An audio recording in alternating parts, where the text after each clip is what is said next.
Hello friend, এই দেখুন আজকে আবার রাত্রিরে চলে এসেছি। এই যে আজকে আমি পরোটা বানিয়েছি।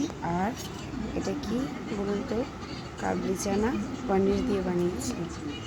আজকে আমার কোনো ইচ্ছেই ছিল না পরোটা বানানোর। আজকে আপনাদেরকে পরোটার একটা কাহিনী বলবো, যেটা হচ্ছে আজকে আমার ঘরে সাদা তেল ছিল না।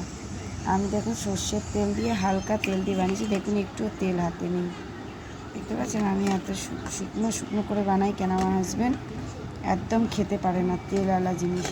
আমি আটা ময়দা দিয়ে পরোটা বানিয়েছি, দেখুন একদম তেল নেই, মানে জাস্ট হালকা।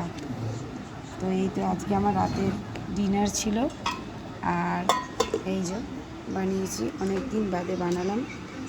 তো কারা কারা খেতে চান চলে আসুন। আর ভিডিওটা যদি ভালো লাগে লাইক অ্যান্ড শেয়ার করে আমার পাশে থাকবেন। আপনাদের ভালোবাসা, আপনাদের আশীর্বাদ আমার অনেক প্রয়োজন। আপনারা আমাকে ভালোবাসবেন এবং আশীর্বাদ দেবেন, এটাই কাম্য করি। আর এই তো আজকে ছিল রাত্রির ডিনার, তাই মনে হলো অনেক দিন ছাড়ি না ভিডিও, তাই আজকে ছাড়লাম। তো চলুন, টাটা, সবাই ভালো থাকবেন। আর ভিডিওটা ভালো লাগে লাইক অ্যান্ড শেয়ার করে আমার পাশে থাকবেন। Thank you so much. Good night.